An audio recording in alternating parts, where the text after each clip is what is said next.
Let's talk about sex. Oh, no. Oh, no. So, sex. My husband will rather do sex than food. I will go and cook the whole day and say, I want to cook this, I want to show him this, and then I'm tired. Then he'll come back after eating, he wants to have sex, and I'm like, please, I'm tired. It was after a while that I realized that for you, sex was more important than the food. I can go to the market, come back and pack, and you pack everything in the fridge and say, please, I don't want you to be tired. And I understood what that meant. I don't want you to be tired. Funny enough, we missed that was the only counseling that we missed. That we didn't go.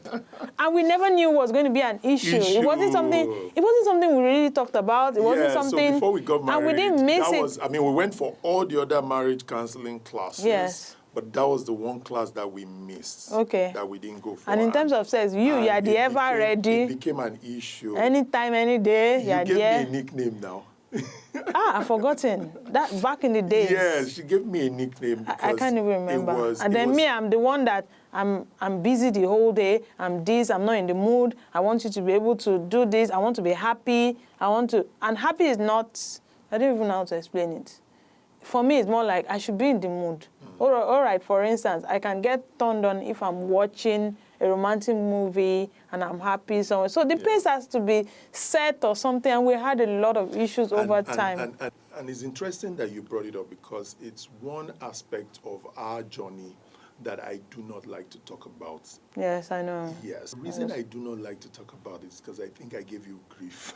Yeah, it was the toughest part of it. I think I gave you grief, serious grief. So here I was, dated this very good-looking, attractive lady who was so passionate and outgoing and all of that. When I met you, you were the life of the party. And you thought that I was the everyday sex woman. Do you understand? And I had this thing about my libido that I was in touch with that part of me, very, very much so, and I was just sure that you were the right match for me. But because you used to see me looking fly and hey, she's... And until tomorrow, you are still very hot and I still have butterflies, honestly, know. So, and I think those were the things that were confusing me.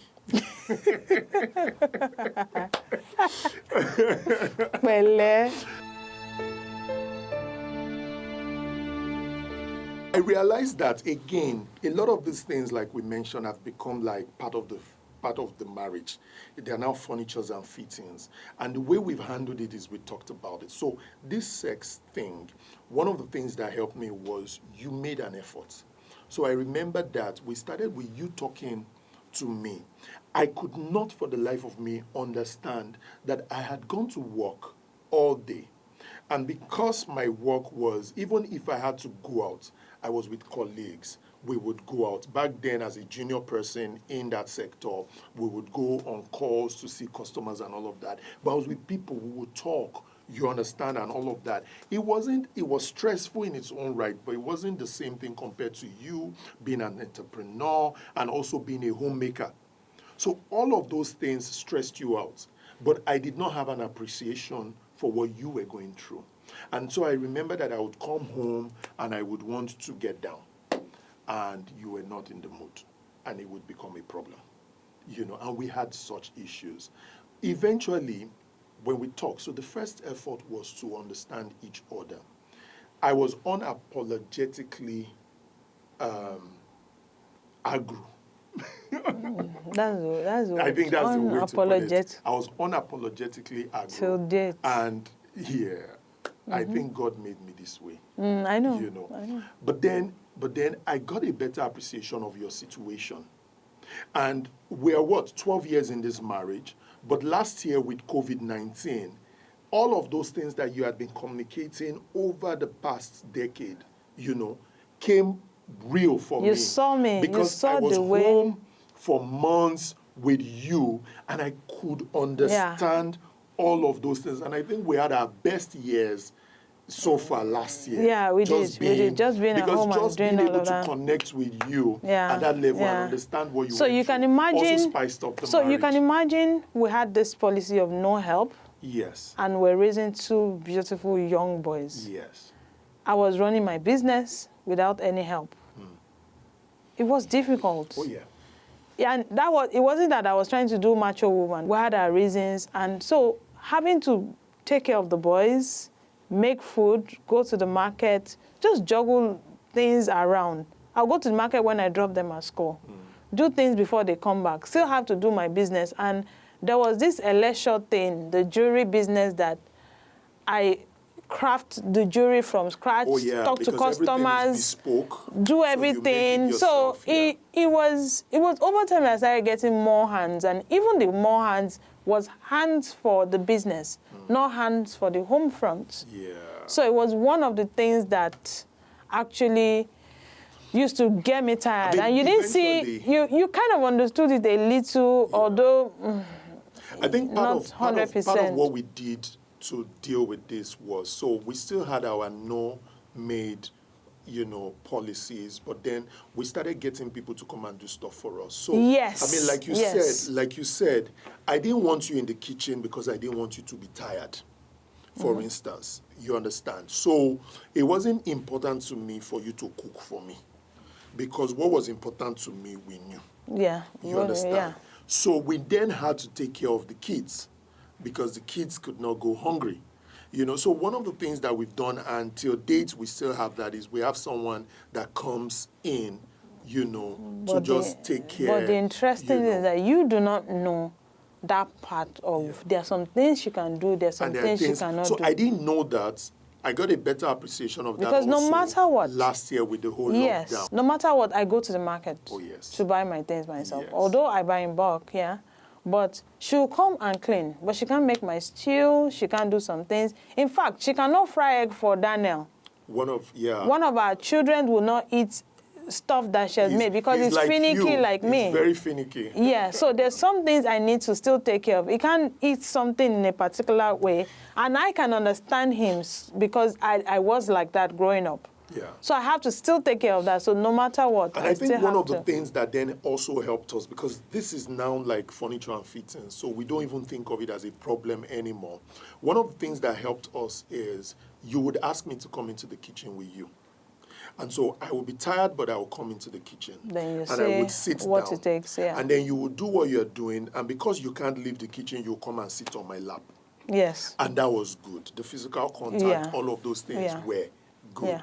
And it started helping us. It also helped us bond. Yes, that helped us And it wasn't necessary that it would lead to sex, but all of that romance. But funny enough, you being in the kitchen with me, turned me on. I didn't know it had that effect. It had that effect because I felt like we're in it together. It was and then different we'll get into the room and Madame is ready and I will be pleasantly wondering surprised. Because for me, in my head, it's not that, so for me, a lot of times, I think for men, it's more physical, for women, is in the head. It's mental, yes. It's mental. So it's interesting how I'll be in the kitchen doing all the work and you are there playing video game. Oh, yeah. And then I come from the kitchen to the room, tired, and then you're already upset as you're entering. Yes, I'm already feeling like this one is playing game. Shall come and eat your food. Then after that, you now want to get down with me. It's too much. So I feel like the effort of you being in the kitchen with me is something that bonds us. And like, okay, we're tired together. We're doing this together.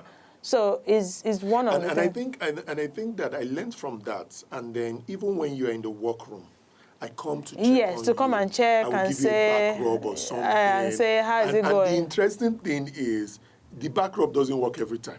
Because you might be in a serious mood. And I'm like, and then I'm coming to give you back rub and you give me a show. And then, the thing will just spoil everything for me. Meanwhile, I'm trying to pour water.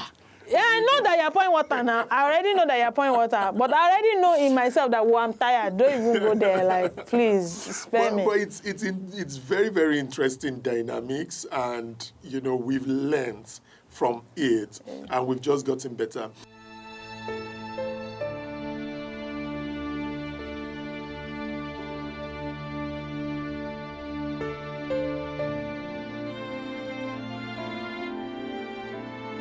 I think that on this subject, I think it's also important to mention that both of us have made an effort, particularly how sometimes you, like when you travel, you shop for certain kinds of lingerie because you know I like things like that. And then you surprise me. I know even recently Yeah. you wore a particular underwear and I was pleasantly surprised. And also part of the effort is I'm at work, you know, When I and travel, then you I do a look video for call with me I look for the best. just to get me, you know, excited and all of that. Yeah. All of those things have helped. And we didn't talk about doing those things. We just found creative ways to help each other, Yeah. you know, and it's helped. And so I've also learned to now do stuff for you. So for you, it's a bit difficult because what works for you today may not work for you tomorrow. Yeah, and true. that for me had always been a challenge. But you know, I could see it as a challenge and it could stop us. But the way I now look at it is discovery. So now every day is like I'm discovering something new. And thinking about it now, just now as we're talking, I think is also one of the reasons why our relationship is where it's at, because I feel that there's something exciting and something new every day. Because what worked yesterday that got madam in the mood might not work today. Do you understand? So there's a new learning. There's, you know, I joked to my friends that I think I've watched all the rom-coms on Netflix. Because of me. Because of you. I don't like rom-com. I'm a macabre themed movie guy, vampires, werewolf, action. Well, wait. And those are not things you like. Sometimes I used to watch it too because of you. Yes. I know. So too gay for. But guess what? I then included a spice. So now we watch rom-com. So usually, like she mentioned, I'm a gamer. I'm an avid gamer. And so how I distress after a busy day is I come home and I lock myself in my games and all of that. And she's trying to talk to me, get my attention. Baby, you're disturbing me. I'm trying to relax. Do you understand? But then we got over that, you know. So before you would have talked, then you would now tap me and say, are you listening? I'm like, what were you saying? And we used to quarrel. Then after all of that, I will now come and I will say, come and do. You'd be like, do what? Do what? What do you are understand? You doing? Because you're not in the mood, you were upset, you were trying to communicate with me, I didn't talk to you. So now, but what you'd learn to do is to tap me to say, I want to talk to you. Can you please put your PC aside or put the game aside or something? And then we'll talk and all of that, and that has helped. And so also now, you'll come and say, do you have a movie for us to watch? So I literally have to go on Netflix and look for rom-coms, and then I'll line them up and say, okay, we'll watch these two tonight. We'll watch, you know. So to help me, one of the things that I had done was to say, when they kiss in those rom-coms, we kiss. And that thing is annoying me. It's cheesy. It's very cheesy something. Very cheesy, but you indulge me. I will indulge you now. Should we were in it together? I will indulge you. So it's interesting how we've just found rhyme and rhythm and, you know, different ways to cope, really. And I'm grateful to God. Yeah. I'm grateful to God because we stumbled into all of these things. They weren't premeditated. Yeah. We didn't and plan most them. of them started with fights, actually. And then All we of grew. All of them mostly started with fights. Okay, but those fights were, we were trying to communicate with each other, and one person was being headstrong, the other person was being headstrong. Eventually, we finished talking the matter, and then we started working out, okay, how we would deal I think it. one of the things that helped us was that it wasn't an option of divorce. Oh, yeah. But come to think of it, though, there was one day I will never forget. That day I was angry. Say, okay, we have 2 children. Take one. Let me take one. Come and be going. I think I was angry that day. I just said, I calculated it and I was like, this wala is too much. Like, take one. Let's share it and be going. It was ridiculous thinking about it now.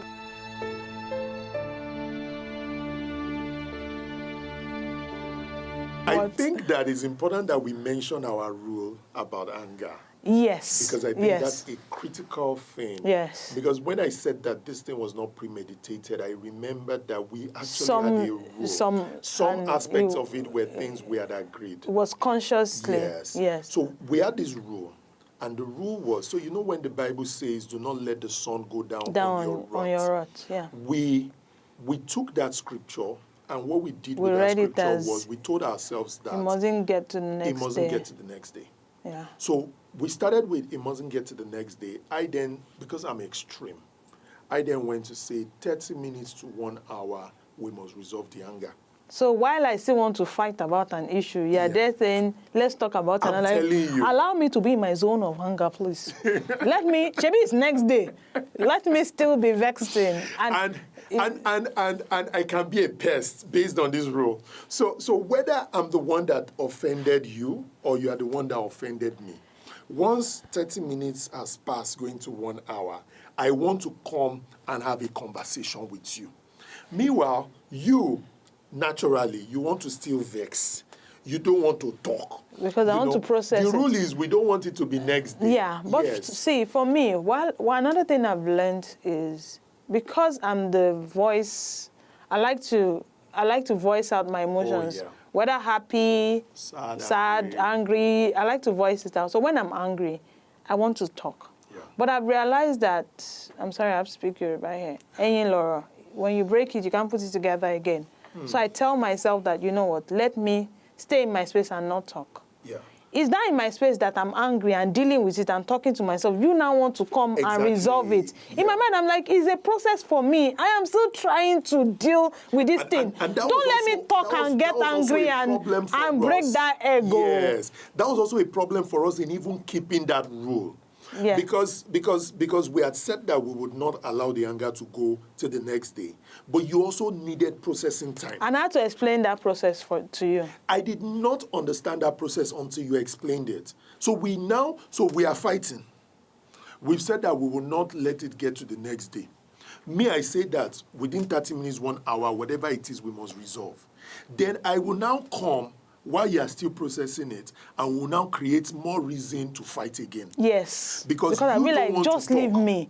You want to like be maybe let we alone. fought, But we had an exactly. argument in the room, and I Yeah. just leave you and go to my workroom and start making jewelry. Yeah. And then you come, and like, what are you now doing? But for me, the jewelry thing is another comfort zone. Yeah, I want and it to helps quickly you get deal away with from it and issues. deal with it. But you want us to talk about it now. I know that talking about it, I might say something and recap the things that got me angry and start saying some things that would And it not was a make very sense. interesting dynamic because my motive was pure, was good. I want us to talk about it because I had a rule that even if I'm the one that offended or you're the one that offended, we needed to mend fences quickly. You already respect the rule that it will not get to the next day, but you needed more time to process the thing so you don't say the wrong thing because you are fire, me I'm water. You know that kind of thing. But then I now added to the problem by coming to disturb your process. Yeah. You know? Yeah. And that typically elongated the quarrel some of the times. Yeah. Until you then explained this your process to me. Yeah. You So sometimes understand? you just give me my space. Exactly. But in giving you your space, you see me hovering around like an eagle, you know. And I think it also helped you accelerate your own process because you know that this guy wants to mend fences. I think most of the time, from talking about it now, majorly, what's important is that if you say you love each other, you have to be fair to each other. Oh, yeah. If you say you love each other, you have to be kind to each other. Oh, yeah. You have to make sure that you want it to work. So when you love each other in the space where you are not angry, you are not fighting, that's when you make those decisions, those rules that we made. Yeah. It was in times when we're not in our good zone. good zone. So this good zone will make room for the fighting times. Yeah. So when we're in a good zone, we have all those rules, all those mushy things, so that we can live by it, and it helps us when we have those quarrels and those things, and it helps us to get along because we already have a rule So how I think that when I said that a lot of the things that we became in this marriage were unconscious or subconscious, it wasn't entirely factual. There were things like you mentioned now that we talked about We talked deliberately about. when we were in our happy states. Yes, you know. yes, yes, and yes. and those things became like guides for Things us, that helped or us rules when for we us. were So for in the instance, other. we knew that I would always talk to you about my finances. We were very clear about that, and then you also talk to me about your finances. We didn't used to hide those conversations from ourselves. When I want to do something, I want to spend and it's major, I typically will talk to you about it. Those were things we had talked about. Okay, the sun will not go down our rats, and So we just will had not. basic So we rules just anyways. had several rules like that, and those were things that we would be happy, maybe lying arm in arm or something, and we'll just be thinking about life together, and we'll say, okay, let's do this or let's do that. Even decisions around having people to come and cook for us was a big deal for me, because I had all sorts of misgivings around someone else coming to So cook. I had to explain to you that it wasn't cook per se, but helping me clean up, because a lot of the cooking is not even the cooking. Yes. It's about cutting the meat, cleaning out it, the putting it into shrimps and removing all the putting in the dirt. shrimps. Like it was just time wasting. I had other things to do. And you're an entrepreneur. You needed to. Yeah, to so I had focus on to your make business you and then really the kids as well. understand that bit and that, and then it was easy when you get into the kitchen and everything is prepared for you to just do the cooking. Yeah.